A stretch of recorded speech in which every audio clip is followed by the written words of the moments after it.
히브리서 10장 19절에서 25절 말씀입니다.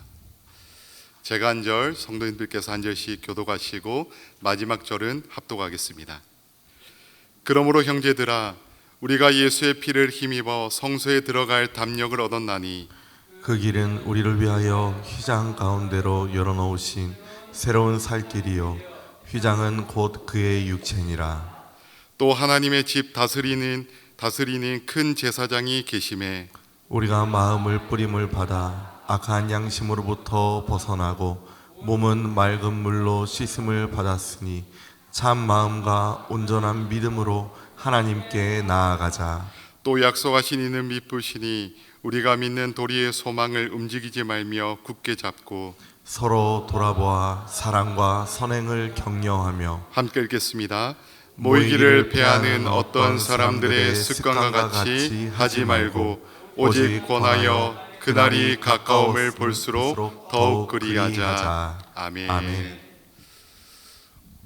우리는 신앙생활하면서 말씀을 통하여 또 설교를 통하여 많은 단어들을 듣게 됩니다. 제가 오늘 말씀 함께 나누기 전에 한 가지의 그 단어를 질문하려고 하는데요. 그 단어는 바로 신앙입니다. 신앙이 무엇입니까? 우리가 신앙이라고 표현할 때에 아마 많은 분들은 믿음이라는 단어가 떠오를 겁니다. 예수 그리스도를 믿고 구원의 은혜 안에서 주님과 인격적인 관계를 맺으며 그분과 끊임없이 교제하며 살아가는 삶, 그것을 우리가 믿음, 신앙이라고 표현을 합니다. 그런데 우리의 신앙이 항상 바라는 게 있죠. 건강하게 성장하는 것, 더 예수 그리스도를 닮아가는 것. 그런데 어떻습니까? 우리가 바라고 소망하는 대로 그렇게 되지 않을 때가 참 많이 있습니다. 때로는 신앙의 경험이나 목적이 왜곡되면서 오히려 신앙이 우리 삶 가운데에 부정적인 영향을 주는 경우도 있습니다. 기독교 심리학자 스티븐 아터번이 쓴 해로운 신앙이란 책을 보면요, 겉으로는 건강한 신앙처럼 보여지지만 실제로는 건강하지 못한 21가지의 신앙의 모습을 책 가운데에 소개하고 있습니다.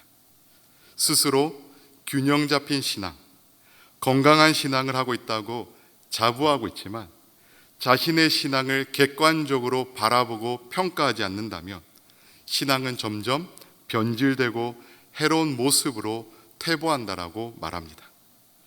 특히 우리가 오랫동안 신앙생활하다 보면요, 익숙함 때문에 무감각해질 수도 있습니다. 문제를 느끼지 못한 채 그냥 지나버리는 경우가 참 많이 있다는 경우입니다. 그 대표적인 것은 무엇이 있을까요? 바로 죄의 문제입니다.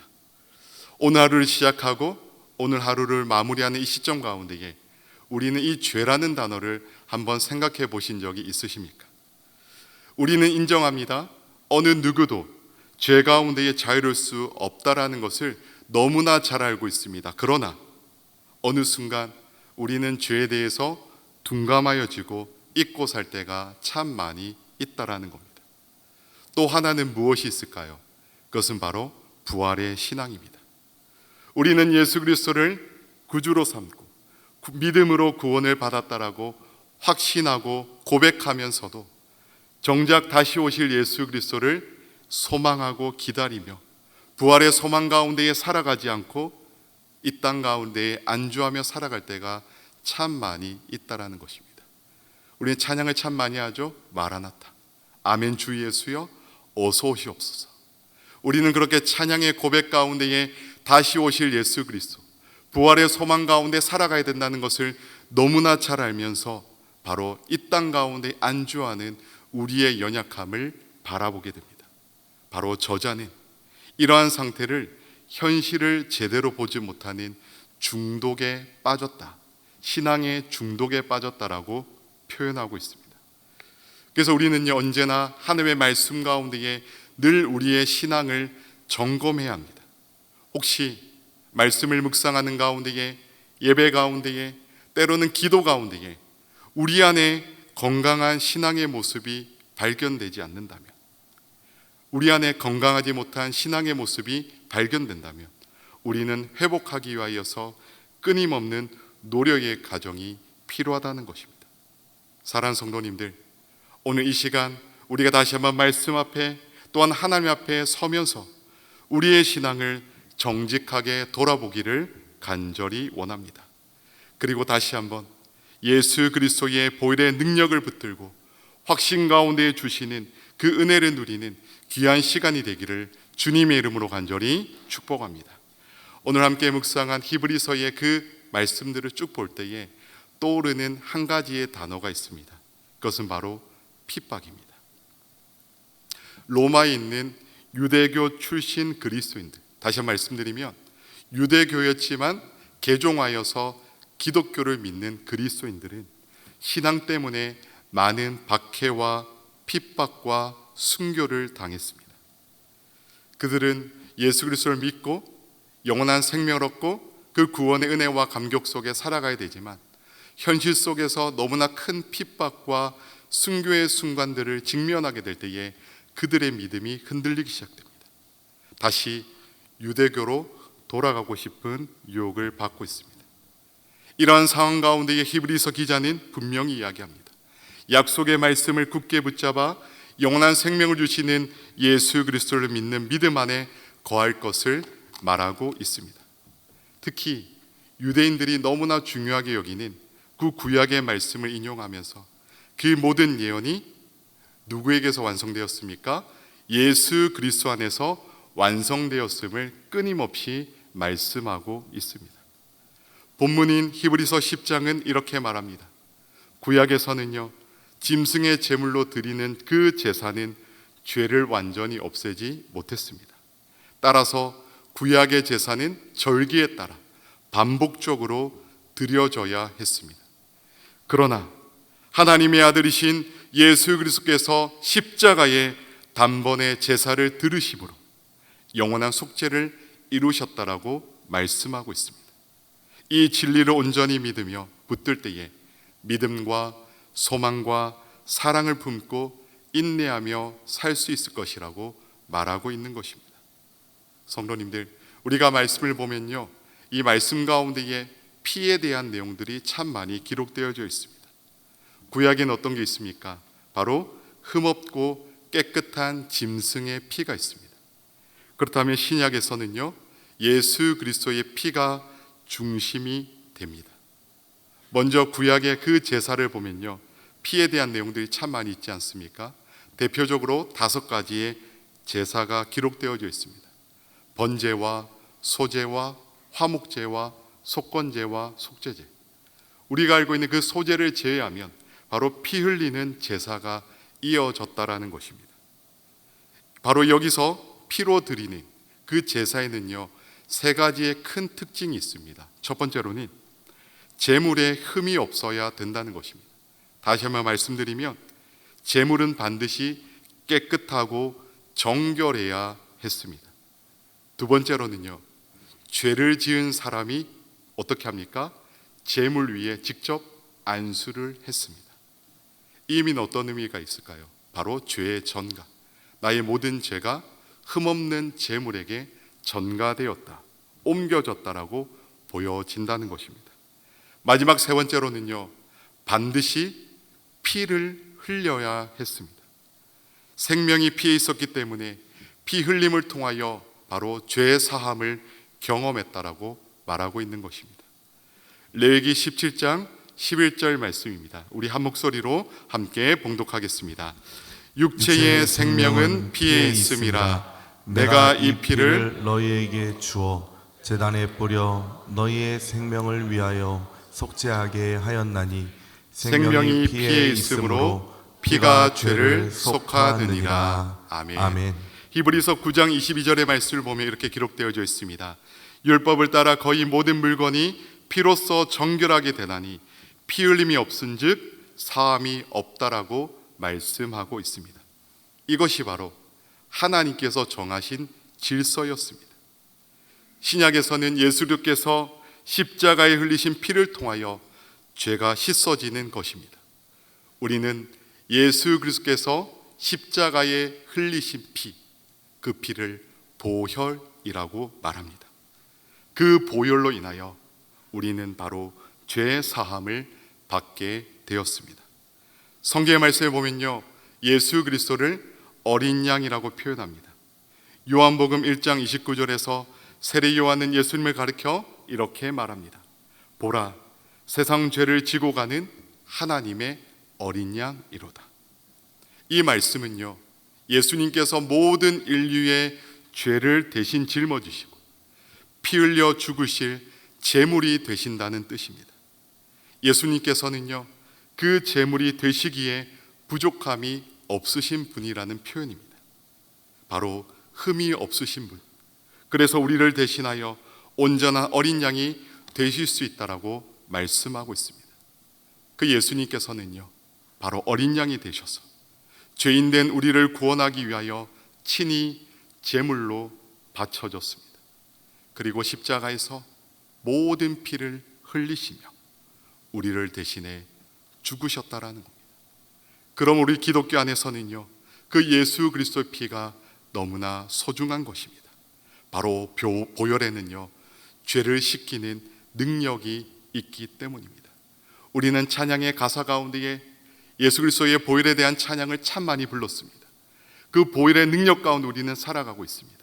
바로 오늘 이 시간 통하여서 예수 그리스도의 보혈의 능력을 믿음으로 붙드시는 저와 여러분 되시기를 주님의 이름으로 간절히 축복합니다. 그 믿음으로 나아갈 때에 우리의 심령 가운데에 하나님의 놀라운 회복과 은혜가 임하게 될 줄 믿습니다. 그렇다면 성도님들, 십자가에서 흘리신 그 예수 그리스도의 보혈의 능력은 무엇이 있습니까? 첫 번째로 십자가의 보혈은요, 구원의 능력이 있다라는 것입니다. 출애굽기를 보면요, 이스라엘 백성들은 애굽에서 종살이하면서 큰 고통 가운데 있었습니다.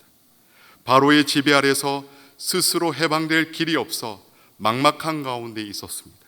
그때 우리는 잘 알죠? 하나님께서 모세를 부르시고 이스라엘 백성들이 살아갈 수 있는 유일한 길을, 구원의 길을 알려주셨습니다.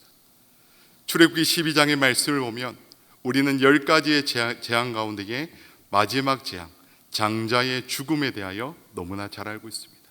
거기에서 우리는 어떤 절기가 나옵니까? 6월 절이 나옵니다. 흠없는 1년 된 양을 잡아서 해질 때에 양의 피를 문설주 좌우와 임방에 바르라라고 말씀합니다. 그 결과는 어땠을까요? 바로 그 말씀에 순종하여서 어린 양의 피를 문설주 좌우와 임방에 바른 그 집은 죽음이 넘어갔습니다. 그러나 그 말씀을 믿지 않고 순종하지 않은 그 집은 어떻게 되었습니까? 모든 첫 번째 난 것들은 다 죽임을 당합니다. 그래서 우리는 유월절이라고 말합니다. 사랑하는 성도님들, 무엇이 그들을 살렸습니까? 하나님께서 보신 것은 단 하나였습니다. 오직 믿음으로 어린 양의 피를 발랐느냐, 바르지 않았느냐. 오직 피가 있으면 구원이고 피가 없으면 심판이었습니다. 오늘날 우리에게도 동일합니다. 예수 그리스도께서 십자가에 흘리신 보혈을 온전히 믿을 때에 우리는 죄 사함의 은혜를 누리며 살아가는 줄 믿습니다. 히브리서 9장 12절에 이렇게 말씀합니다. 염소와 송아지의 피로 하지 아니하고 오직 자기의 피로 영원한 속죄를 이루사 단번에 성소에 들어가셨느니라. 아멘. 예수께서 십자가의 죽으심으로 모든 피를 흘리심으로 속죄 제사를 완성하셨다라는 표현입니다. 우리는 히브리서의 말씀을 보면요, 이 단번에란 표현을 참 많이 묵상하게 됩니다. 이 단번에란 표현은 어떤 표현입니까? 한 번으로 영원히라는 뜻입니다. 예수께서 모든 죄를 대신하여 십자가의 죽으심으로 영원한 제사함을 받는 은혜를 누리게 되었다라는 것입니다. 그러므로 더 이상 피 흘림의 제사가 필요하지 않으며 양이나 염소의 피로 용서받지 않는다라고 히브리서 기자는 말씀하고 있습니다. 하나님의 아들이신 예수 그리스도께서 죄가 없으신 예수 그리스도의 피로 인하여 우리는 구원을 받았습니다. 그 구원의 은혜를 우리는 누리며 살아가고 있는 것입니다. 로마서 8장 1절은 선언합니다. 그러므로 이제 그리스도 예수 안에 있는 자에게는 결코 정죄함이 없나니. 우리는 그 보혈의 능력 가운데에 죄 사함을 받았기 때문에 더 이상 죄인이라고 정죄받지 않습니다. 이것이 바로 십자가의 보혈 가운데에 우리 가운데 주는 구원의 은혜라는 사실입니다. 둘째로 십자가의 보혈은 언약의 증거입니다. 언약, 영원한 약속이라고 우리가 보는데요, 구약 시대에서 하나님께서 이스라엘 백성들과 약속할 때에 바로 짐승의 피로 확증하셨습니다. 그러나 신약에 와서 예수님께서는 제자들과 마지막 최후의 만찬을 하실 때에 이 잔은 너희를 위하여 흘리는 나의 피, 곧 언약의 피라고 말씀하십니다. 예수 그리스도의 그 십자가의 보혈로 죄와 사망에서 우리는 해방되었습니다. 사망에서 생명으로 옮겨졌습니다. 이것이 바로 모든 약속의 완성, 언약의 완성인 것입니다.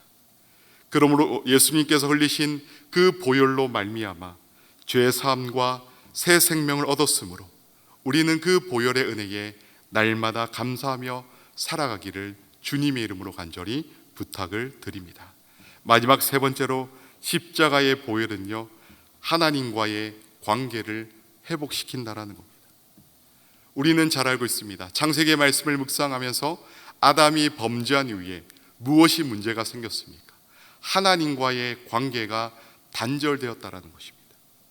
죄의 담이 가로막혀 하나님께 바로 나아갈 수 없었습니다. 그래서 우리가 구약의 제사를 보면요, 제사장이 중간에서 인간과 하나님과의 관계를 연결하였습니다. 성도님들, 한번 우리의 머릿속으로 그 구약의 제사를 한번 그려보시기 바랍니다. 오늘 우리는 편안하게 예배 자리로 나옵니다. 그런데 만약 구약의 제사였다면 어땠을까요? 우리는 먼저 흠없는 짐승을 끌고 와 안수를 합니다. 그래서 성도님들, 누가 칼로 죽입니까? 제사장입니까? 아니죠. 누구입니까? 바로 그 짐승을 가지고 온 사람이 직접 죽입니다. 직접 피를 흘리는 것입니다. 그리고 제사장은요, 그 피를 받아서 휘장 앞에서 7번 뿌립니다. 그리고 이렇게 이야기하죠. 죄가 사함을 받았다. 우리는 말씀을 통하여, 특히 구약의 말씀을 통하여 성소와 지성소에 대해서 잘 알고 있습니다. 성소와 지성소를 구분짓는 휘장, 예수님께서 십자가에서 모든 피를 다 흘리신 다음에 다 이루었다라고 말씀하셨을 때에 어떤 일이 벌어집니까? 휘장이 찢어지죠. 우리는 이제 단번에, 이제는 마음껏 주님 앞에 나아가는 예배자로 세워지는 복의 복을 누리게 되었다라는 것입니다. 예수님께서 십자가에 피 흘려 죽으심으로 그 막힌 모든 길이 열려졌다라고 말하고 있습니다. 이제는 누구든지 예수 그리스도의 보혈을 의지하여 하나님께 직접 나아가 예배 드릴 수 있게 된 것입니다. 이것이 바로 우리 가운데 주시는 예수 그리스도의 보혈의 능력, 은혜의 길이라는 사실입니다. 본문 19절에 이렇게 말씀합니다. 우리 다 함께 19절의 말씀을 함께 봉독하도록 하겠습니다. 그러므로 형제들아, 우리가 예수의 피를 힘입어 성소에 들어갈 담력을 얻었나니. 아멘. 성도님들, 여기서 이 담력이라는 표현은 어떤 표현일까요? 바로 확신과 담대함입니다. 구약 시대의 제사장들은요, 어떤 마음으로 들어갔을까요? 대제사장들은 어떤 마음으로 지성소에 들어갔을까요? 두려움과 떨림이 아니겠습니까? 그런데 예수님께서 모든 것을 다 이루심으로 우리는 마음껏 들어갈 수 있는, 성소에 들어갈 담력을 얻었다라고 말합니다. 이 담력은 바로 확신과 담대함입니다. 간절히 바라고 소망하는 것은 우리가 예배 자리에 나올 때에 바로 이 담력을 얻은 그 기쁨으로 나아가기를 간절히 소망합니다. 바로 나를 구원하신 예수 그리스도의 그 보혈을 의지하여서 담대함과 구원의 확신과 믿음 가운데 하나님께 기쁨으로 나아가는 저와 여러분의 삶이 되시기를 주님의 이름으로 간절히 축복합니다. 사랑하는 성도님들, 어떤 마음으로 지금 이 시간 하나님께 예배 드리고 계십니까? 오늘 우리가 이 자리에 나와 예배 드릴 수 있는 것도 오직 하나님의 은혜입니다. 오직 예수 그리스도의 보혈의 능력으로 이 자리에 선 줄 믿습니다. 자격이 없지만 바로 예수 그리스도의 피를 힘입어 이 자리에 선 줄 믿습니다. 이것이 바로 크고 놀라우신 하나님의 은혜라는 것입니다. 예수 그리스도께서 자신의 몸을 다 바쳐서 모든 피를 다 들여서 바로 휘장을 여심으로 우리는 하나님께 나아가는 담력을 얻었습니다. 이것이 바로 우리 가운데 주신 은혜요, 하나님께 주시는 그 큰 선물임을 잊지 않으시기를 주님의 이름으로 간절히 부탁을 드립니다. 본문 22절에 말씀합니다. 우리가 마음의 뿌림을 받아 악한 양심으로부터 벗어나고 몸은 맑은 물로 씻음을 받았으니 참 마음과 온전한 믿음으로 하나님께 나아가자. 아멘. 성경에서 보면요, 이 마음이란 표현들이 있습니다. 마음은 단순히 감정만을 표현하지 않습니다. 바로 인격과 의지, 생각과 양심, 그리고 한 가지 중요한 것은요, 마음이라는 표현은요, 하나님과의 관계를 표현할 때에 마음이란 단어를 쓰기도 합니다. 바로 마음의 뿌림을 받았다는 것, 제사장들이 피를 뿌려서 정결하게 했다는 그 표현대로 바로 죄 사함을 의미하고 있습니다. 바로 죄를 씻어 깨끗하게 되었다는 의미인데요, 다시 한번 이 말씀을 원어적 의미에서 보면요, 이 깨끗하게 되었다, 이 표현이 바로 완료형으로 되어져 있습니다. 예수님의 보혈, 예수 그리스도를 믿음으로 우리는 우리의 마음, 우리의 심령 가운데에 영원한 죄 사함의 은혜를 받았다라고 성경 우리 가운데에 분명히 가르쳐 주고 있습니다. 사랑하는 성도님들, 이제 말씀을 마치고자 합니다. 우리가 다음 주 수요일부터 절기가 어떤 절기인 줄 아십니까? 네, 사순절이죠. 우리는 매년마다 사순절을 보낼 것입니다. 간절히 바라고 소망하는 것은요, 오늘 이 본문의 말씀을 다시 우리 각 가정에 돌아가셔서 깊이 한번 묵상하시기를 간절히 부탁드립니다. 우리가 오랫동안 신앙생활하면서 나의 죄의 문제, 나의 구원의 은혜, 그 모든 것들이 이제는 형식적으로 아니면 습관적으로 생각되어지진 않는지 다시 한번 바라보기를 간절히 원합니다. 그리고 우리가 사순절을 준비하며 형식적으로 지나가는 절기가 아니라 예수 그리스도의 피를 힘입어 언제든지 하나님께 담대히 나아갈 수 있다라는 그 기쁨과 감격, 담대히, 담력, 그 모든 기쁨으로 나아가는 사순절 기간 되기를 간절히 소망합니다. 예수 그리스도의 보혈의 능력을 의지하며 부활의 소망 가운데 살고 하나님께서 만나게 하신 그 믿음의 공동체 가운데에 또 믿지 않는 우리 많은 영혼들과 우리의 모든 가정들에게 그 구원의 소망을 함께 나누는 주님의 귀한 축복의 통로로 쓰임받는 우리 사순절 기간 되기를, 저와 여러분의 삶이 되시기를 주님의 이름으로 간절히 축원합니다.